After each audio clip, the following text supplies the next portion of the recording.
Regresamos, Arturo Rodríguez, colega periodista de Proceso, Hernán Gómez Bruera y Jesús Cantú, a los tres, gracias de nuevo por seguir en esta mesa de discusión.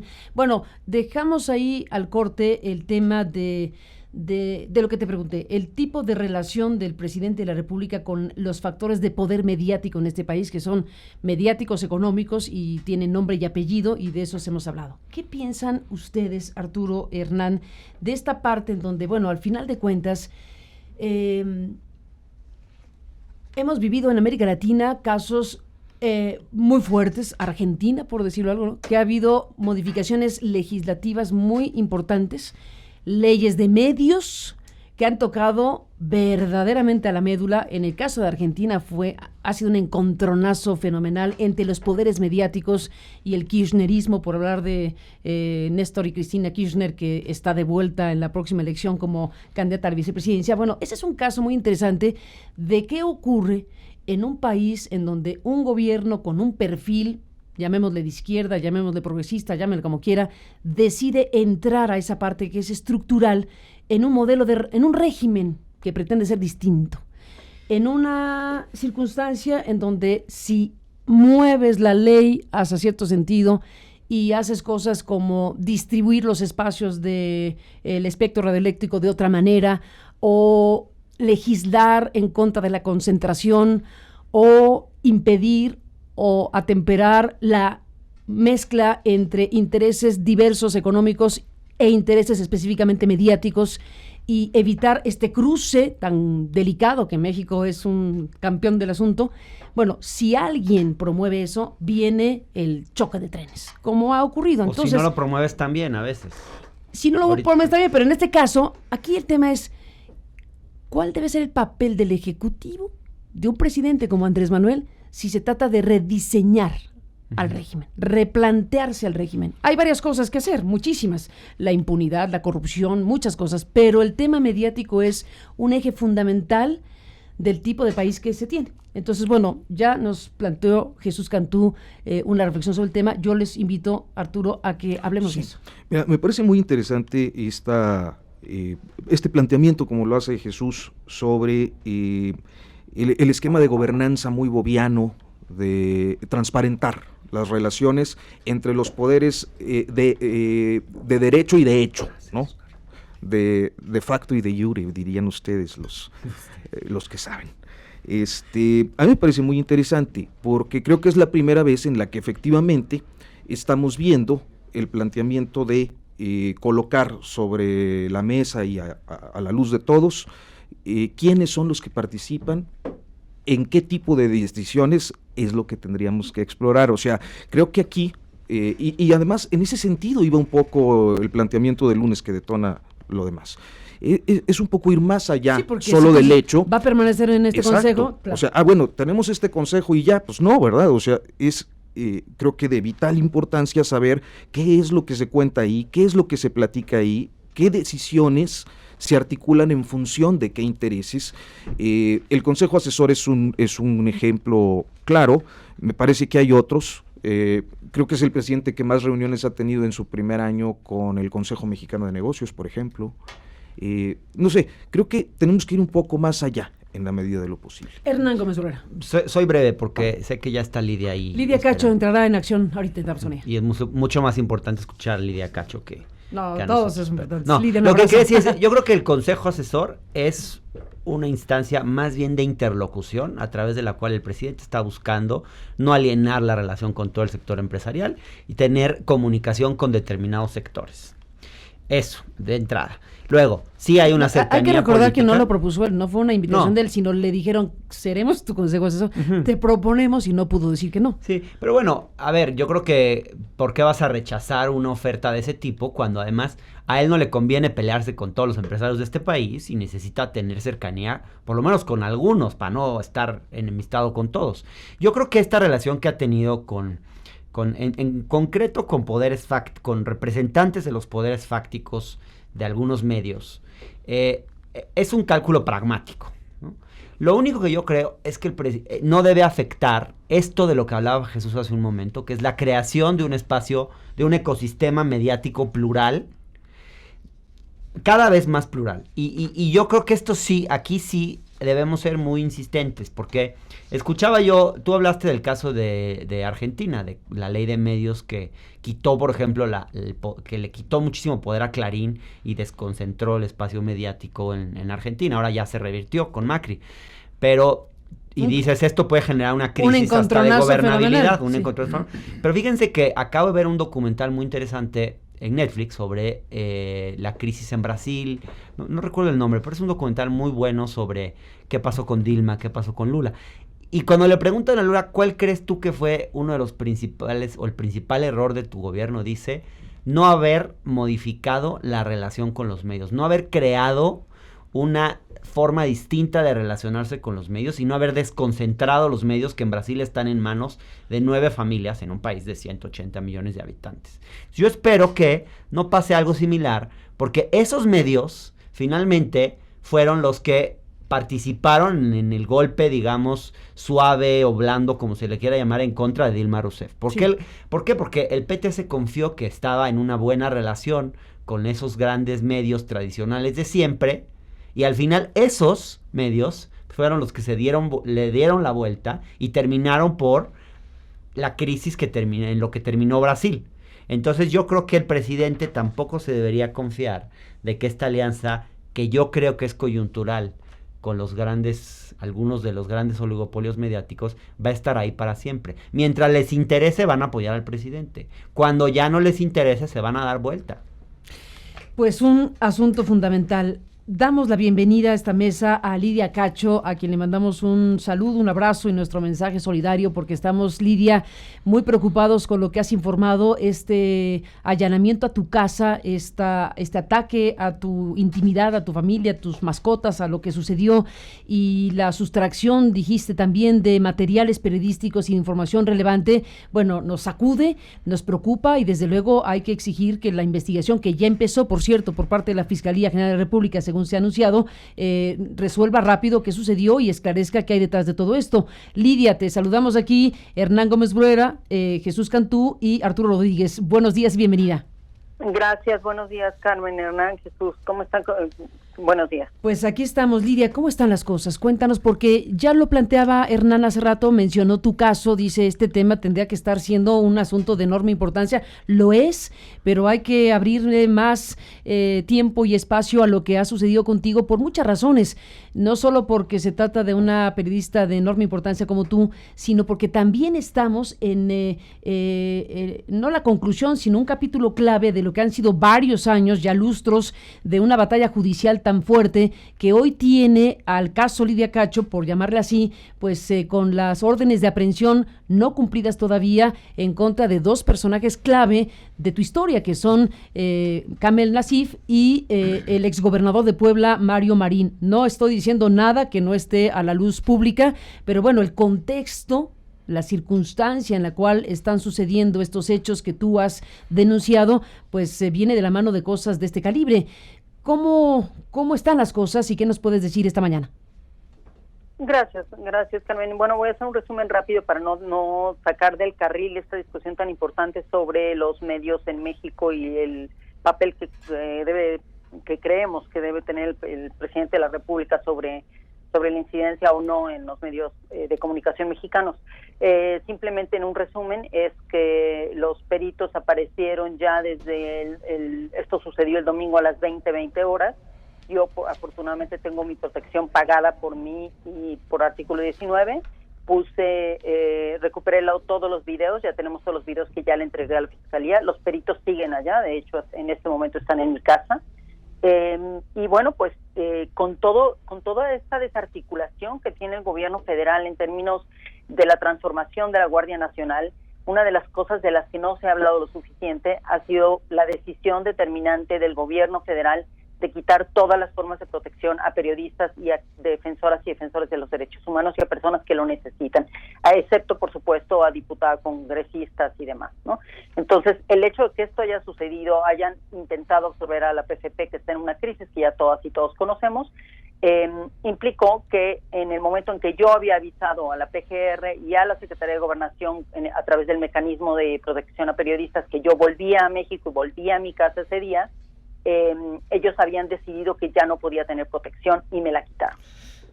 Entonces, en el momento en que ellos, una semana antes de que yo llegara, con información dentro de las oficinas de PGR, que se filtra sistemáticamente todo lo que yo les informo, no necesariamente por todas las personas, obviamente hay personas éticas y otras que no lo son, y de la Secretaría de Gobernación en que sucede lo mismo, retiraron la patrulla que estaba fuera de mi casa, sabiendo el altísimo riesgo que yo corría, porque también lograron que los jueces dejaran ir a Azúcar Curi de un penal de alta seguridad, diciendo que no pertenece a la delincuencia organizada, que no tiene elementos, lo cual es falso, y lo mandaron a una cárcel de Cancún. Y yo tengo amenazas de muerte explícitas frente a los jueces de Kamel Nacif, de Azúcar Curi, y por supuesto de los policías ahora sentenciados. Entonces eso lo saben las dos autoridades. Eso fue lo que sucedió. Dejaron mi casa sin protección el día que sabían que yo llegaría, y justo en ese momento fue cuando sucedió el ataque a la casa.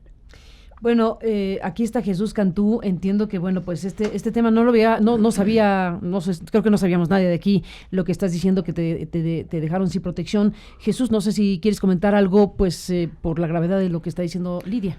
Sí, por supuesto.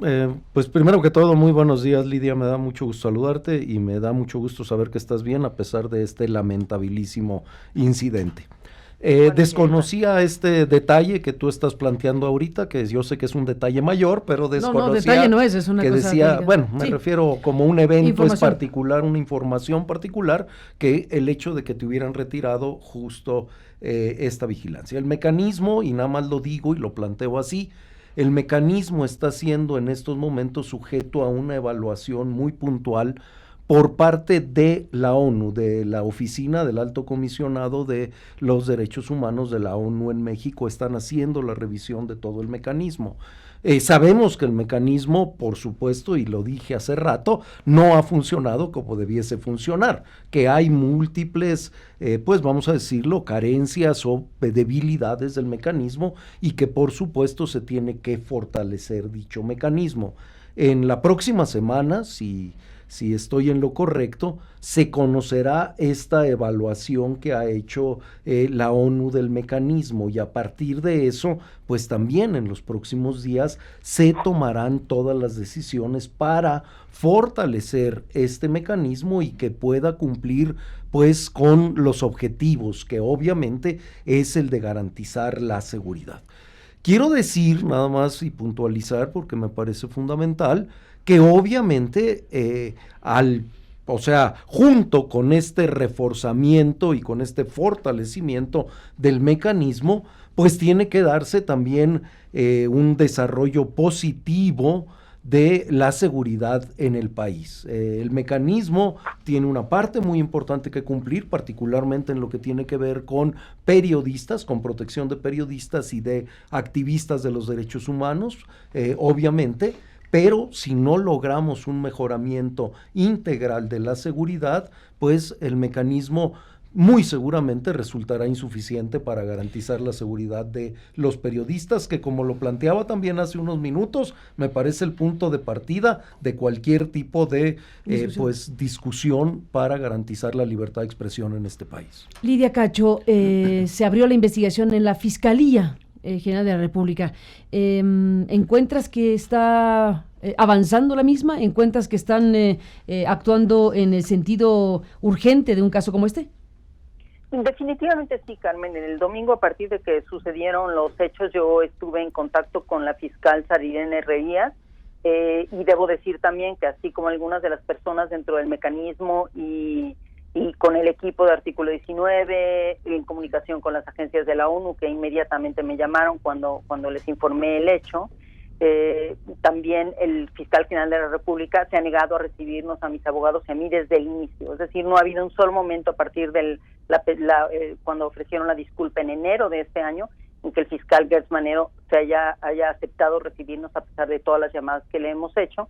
Y no queremos que nos reciba como alguien especial, sino como a cualquier grupo de ciudadanos o ciudadanos que le han pedido una cita justamente por esto. Entendemos que mi caso, como cualquier otro caso grave en circunstancias similares, en que hemos evidenciado las redes de vínculos entre la delincuencia organizada, la pederastia, la trata de personas, la narcopolítica y, por supuesto, el lavado de dinero, que es lo que demuestra todo mi caso y todo mi trabajo periodístico en el corpus por el cual me protegen, se relaciona directamente con la impunidad. Gertz Manero trabajó en el gobierno y en la Procuraduría en los tiempos de Fox. No hay nadie, creo yo, en este momento dentro de la 4T que conozca tan bien mi caso como él, y seguimos en la impunidad, es decir, los dejaron libres. Él mismo fue quien me dijo a través de una llamada telefónica con un alto funcionario federal hace unos meses que sabían perfectamente dónde estaba Mario Marín, que estaba oculto en México y que tenían que tener mucho cuidado en la forma de detenerlo. Esto tiene meses. El 12 de abril, justo el día de mi cumpleaños, fue cuando giraron las órdenes de aprehensión. Pero bueno, yo lo que quisiera decirte es, los peritos sí están trabajando, efectivamente. Primero tuvieron un desastre durante 24 horas porque había peritos estatales que me negué que estuvieran ellos por razones obvias de sus vínculos, no de los peritos, pero sí de la Procuraduría con la delincuencia organizada, y ya lograron mandar a los federales. En lo que se enteraron, yo fui quien les ha dado la mayoría de la información. Algunos de ellos han sido verdaderos científicos y lo están haciendo muy bien, y otros han tenido que recibir toda la ayuda de la gente que vive en mi casa y todos los videos que yo compilé, que son la evidencia principal para poder lograr detectar quiénes son estos sicarios que evidentemente fueron enviados por la gente a la que yo he señalado con mi trabajo periodístico. Y que todo esto es resultado de la impunidad, sin duda, de la falta de acción de las autoridades. Y que como lo fue en el sexenio pasado con Peña Nieto, que había protección directa a estos individuos, como lo fue en el sexenio de Calderón, que también había protección. Es decir, aquí hay un continuum que tiene que ver con lo que la 4T nos responde sistemáticamente, que estamos viéndolo, estamos cambiando las cosas, hay una transformación. Y efectivamente es cierto. Ahora, durante esta transformación que está sucediendo, mucha gente está muriendo, los delitos están aumentando por razones obvias, porque hay un cambio que no tiene una dirección muy clara. Es decir, si es cierto lo que dice Jesús, hay una evaluación, estoy consciente de ello y lo hablé con la ONU, pero mientras tanto no hay un plan de respaldo para salir adelante mientras esto sucede. Es decir, cuando tú entras como gobierno y tienes 6 meses de transición, lo que haces es un plan de gobierno para poder deshacerte de ciertos vicios, definitivamente de las propias instituciones, pero al deshacerte de estos vicios, necesariamente tú ya tienes que llegar con un plan de respaldo para saber que cuando tú quites ese mantel vas a tener otro que inmediatamente entre, porque si no lo tienes, lo que vas a hacer es que esa mesa se te va a caer completa y la delincuencia organizada va a tomar la plaza por completo, ¿no? Y ese es un peligro gravísimo. Lidia Cacho. Reconociendo que, sí. reconociendo que el presidente de la República está heredando por lo menos entre 40 y 60 años del fortalecimiento brutal de la delincuencia organizada y de la toma de la delincuencia organizada de ciertas áreas empresariales y sin duda de la economía, de los bancos y definitivamente de la narcopolítica, es decir, de la política en ciertos estados de la República. Lidia Cacho, bueno, antes de irme a la pausa y despedirte con esta entrevista que nos has concedido, te pregunto rápidamente, has dicho que además del allanamiento y de haber atacado tus mascotas y esta señal siniestra, ¿no? Matar a una de tus perras, me parece, ¿no? Así es. Es una señal siniestra en todos sus lados. ¿Se llevaron información de una investigación tuya en curso? Exactamente, solamente se llevaron eso, no se llevaron absolutamente nada de valor de mi casa, se llevaron 2 cámaras, es decir, solo mi trabajo periodístico, 2 cámaras de video, tenía ahí mi computadora grande muy valiosa, no se la llevaron, buscaron información, buscaron discos duros, que yo tengo los discos conmigo, se llevaron 10 discos de información que estaban marcados todos con los nombres de Miguel Ángel Yunes Linares, de Zúcar Curi, de Kamel Nasif y de otros empresarios mexicanos que no puedo nombrar en este momento porque es una investigación que estoy haciendo. Se llevaron un folder que tenía 54 fotografías originales que yo obtuve a través de mi investigación, y todo está correlacionado con una gran red de pornografía y pederastia clerical, política y empresarial actual. Todo eso es lo que se llevaron de mi estudio, no se llevaron nada más de valor. Digamos que aquí estamos frente a un asunto que es un continuum de la investigación original, que es la que quedó en el libro Los demonios del Edén, con los mismos personajes que están en tu libro u otros. Algunos y otros, y no solamente es un continuum, sino es una correlación entre cómo funcionan todas estas redes de protección nacional e internacional de los tratantes de niñas y niños, que se ha fortalecido, y el aumento de la pornografía infantil en México y las razones por las cuales ha aumentado la pornografía y la impunidad correlacionada con ello, que definitivamente con nombres y apellidos de todos estos personajes. lo que se llevaron los, pues llamémosle asaltantes, pero como dices, un robo no es un robo estrictamente hablando, sino una sustracción, un allanamiento y una sustracción de información importante de una investigación en curso. Digamos que esa información se perdió o la tienes resguardada en algún lado. No, Carmen, desde que yo fui secuestrada por miembros del Estado hace casi 14 años, toda la información que yo voy compilando la dejo fuera del país y fue lo que hice afortunadamente, así que tengo copias de ello y por supuesto que la voy a publicar. Tal vez tenga que publicarla fuera del país si sigo en estas condiciones de inseguridad. Ya ahora tengo el ofrecimiento de algunas instancias internacionales para tener escoltas, que en este momento las tengo, aunque por supuesto no estoy en mi casa, estoy fuera. Y veremos qué hago. La verdad es bien grave porque pienso que con el nivel de visibilidad que yo tengo, esto le está sucediendo a cientos de colegas en todo el país. Entonces me parece que la discusión debe ir por allí, cómo protegemos la libertad de expresión y la prensa en un país donde la delincuencia organizada tiene el poder que tiene, donde los narcopolíticos también tienen ese poder, y los políticos que no quieren que se sepa, y los empresarios que son, a su vez, complejizan todo porque hay empresarios que tienen muchos negocios importantes vinculados de manera directa o indirecta con algunos de esos personajes y que son cercanos al presidente. Me parece que eso es lo que están ustedes intentando desentrañar en la mesa. Es decir, todas y todos sabemos aquí algo que, bueno, no todas, pero quienes estamos investigando, Salinas Pliego es muy amigo del presidente de la República desde hace muchos años y desayuna con él sistemáticamente desde hace años. Su relación no es solamente una relación de intereses que necesariamente podría o no tener un presidente, sino hay una relación de amistad entre Salinas Pliego y Andrés Manuel López Obrador. Todas estas cosas tendríamos que desentrañarlas y ponerlas sobre la mesa porque nuestro trabajo es hacer periodismo ético y decir la verdad. No es quedar bien con nadie y tampoco es atacar a nadie sin digamos que sin el sustento. No nos dedicamos a atacar, sino a analizar y evidenciar la realidad para que la gente pueda tomar sus decisiones, ¿no? Lidia Cacho, te mandamos un fuerte abrazo. Sigamos hablando, si me lo permites. Muy buenos días. Gracias, buenos días, hasta luego a todos. Gracias a Lidia Cacho. Hernán, ¿qué dices? Fuerte. Pues un caso serio, grave. Admiro mucho la valentía de Lidia para hablar de todos estos temas y el trabajo periodístico que ha hecho.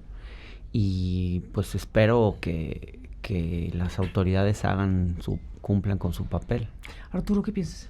Sí, lamentabilísimo. Creo que uno de los grandes temas es pendientes en la cuarta transformación de avanzar o de resolver, pues es justo la efectividad o la eficacia de estos mecanismos de protección a periodistas que suelen tener en todos los casos, y vaya que Lidia tiene una visibilidad particular, este tipo de, primero, filtraciones, descuidos a la hora de las evaluaciones, como lo planteaba, procesos muy complejos y luego impunidades. Mira, yo me estaba acordando, en este caso fue su mascota que mataron, un mensaje muy siniestro efectivamente. Pero yo me estaba acordando que es un poco lo que ocurrió aquí. ¿En este estudio? No, bueno, aquí donde ustedes, sí. Sí, sin mascota, pero con esa impunidad del agresor aquí, de voltear a la cámara y mostrarse sin la menor preocupación, ¿no? Por lo que... puedo hacer, puedo entrar a este lugar. Exacto, o sea, son mensajes muy, muy mafiosos y muy preocupantes, ¿no? Porque a final de cuentas no vamos a dejar de hacer lo que hacemos, como lo hiciste, no lo va a hacer Lidia, nadie, pero sabemos que se corren riesgos pues para la seguridad y personal de nuestros colegas y naturalmente un interés. En esa ocasión se llevaron una computadora, ¿no? Igual de nuestra unidad de investigaciones especiales tenían bastante más cosas que robarse. Ustedes están en este estudio, que es uno de los lugares donde entraron los individuos que allanaron este lugar en su momento. Aquí estamos viendo la imagen, precisamente este video de nuestras cámaras de seguridad que finalmente mostramos al público en esa fecha de 2016. Y bueno, pues efectivamente estaban buscando algo y se llevaron la computadora. Pudieron haberse llevado estas pequeñas cámaras, por ejemplo, ¿no? o cualquier computadora o varias cosas que tendrían bastante más valor material que la computadora que se llevaron, y se la llevaron con toda naturalidad un domingo, en donde ingresaron a la fuerza, sometieron a la vigilancia, y lo más grave de todo ha sido la actuación judicial, me parece, de este tema, porque no hemos podido, por más que nuestros abogados, también de Artículo 19, por cierto, que son los abogados de Lidia Cacho, le mandamos un gran abrazo a Ana Cristina Ruelas, a Leopoldo Maldonado, a todo el equipo que hace Artículo 19, que han tomado casos como los nuestros para defendernos como periodistas, y aquí, bueno, pues fue realmente imposible que este caso fuera un caso que permitiera por lo menos una hipótesis de trabajo de investigación que relacionara el allanamiento con nuestra tarea periodística. Porque ¿para qué demonios entraron a este lugar si no era para llevarse lo que se llevaron? Porque robo no fue, estrictamente hablando. Y el comportamiento judicial de nuestro caso, que tú lo recuerdas, Arturo, y lo traigo a colación porque me das oportunidad de comentarlo, pues ha sido muy frustrante, porque nosotros fuimos a presentar la denuncia, a ratificarla, colaboramos con la autoridad en la gestión pasada, hay que decirlo, de la Ciudad de México, y hicimos todo lo que se tenía que hacer como medio de comunicación que somos para que la autoridad hiciera sus investigaciones del caso. Un comportamiento bastante lamentable de los jueces, que no quisieron, bajo ningún concepto, siquiera abrir la posibilidad de que esto fuera relacionado con nuestro trabajo periodístico. ¿Cómo explicas que alguien se meta a este lugar, se lleve una sola computadora de nuestra unidad de investigaciones especiales y no abras una línea de investigación cuando ya hay ley y tipificaciones al respecto en México? Así que también el papel de los jueces en esta parte de la historia es un tema para considerarse. Así que bueno, pues Jesús Cantú, te dejo para cerrar esta mesa con lo que ha dicho Lidia Cacho, porque no te hemos escuchado en esta parte. Ha dicho cosas muy fuertes, el tema del retiro de la protección a Lidia, como lo narró, el tema de informaciones valiosas que fueron sustraídas, en fin, ¿qué dices, Jesús, en esta mesa donde surgió esta información, pues que no conocíamos? A ver, obviamente, ni tú ni nosotros. Como lo dije, me sorprendió esto. Hasta donde yo sabía, no se habían retirado protecciones. O sea, efectivamente, se está revisando qué es lo que se va a hacer a futuro, pero hasta donde yo sabía, se mantenía la protección a todos los periodistas que estaban, y a todos los activistas, que son un número muy importante, activistas y periodistas que están bajo protección de este mecanismo. Por supuesto, bueno, con esta información trataré de informarme en las siguientes horas al respecto, pero como lo dije, y lo dije desde antes de esto, por ahí, ese es el punto de partida. Si queremos realmente fortalecer el periodismo en México, y si queremos realmente impulsar la libertad de expresión en México, el punto de partida tiene que ser justamente el garantizar la seguridad de quienes se dedican. Yo me he dedicado durante prácticamente toda mi vida también al ejercicio periodístico, y lo sé, y sé que los atentados son de muchos tipos. O sea, obviamente unos de los atentados tienen que ver con estas agresiones físicas, estas agresiones directas, pero hay múltiples formas de atentados en este sentido, y yo creo que tenemos que revisar y tenemos que garantizar esta integridad, tanto la física como las posibilidades, las instalaciones, etcétera, todas las condiciones que prevalezcan. Termino nada más con lo que decía Hernán, porque creo que va muy, muy de la mano. O sea, efectivamente soy un convencido de que no habrá cuarta transformación si no logramos también transformar justamente todas estas condiciones en las que se ejerce el periodismo en México, en cómo se puede construir un ecosistema mediático con las características que ya se han apuntado aquí, y obviamente en garantizar la seguridad de absolutamente todos los que se dedican a la libertad de expresión. Han sido esta ausencia de atención a este tema, en algunos casos, casi en todos los casos podemos, porque si nos remontamos inclusive a los 70s, pues la participación del Mercurio en el golpe en Chile, claro, tampoco la podemos olvidar. No, bueno, sí, todo un tema, y siempre sirve la referencia internacional, por supuesto. Pues a los tres, gracias. Desde luego podríamos seguir hablando con ustedes, pero se nos acabó el tiempo, y es muy mal gusto de nuestra parte, pero nos tenemos que despedir en un bloque final. Todavía tenemos una cosa importante después del corte. Está el informe que le quiero presentar con nuestro nuestro equipo de la redacción de este espacio, del informe del INEGI. Estamos hablando del reporte sobre homicidios a nivel nacional. Bueno, es una cifra fuerte. Después de la pausa regresamos una información que, bueno, pues se da a conocer esta mañana. Volvemos. Gracias, Hernán Gómez Bruera. Gracias, Jesús Carmen. Cantú. Gracias, Arturo Rodríguez. A los tres, gracias por estar aquí esta mañana. Gracias, Carmen. Gracias. Sigamos hablando, si me lo permiten. Buenos días y estamos con ustedes en un momento más.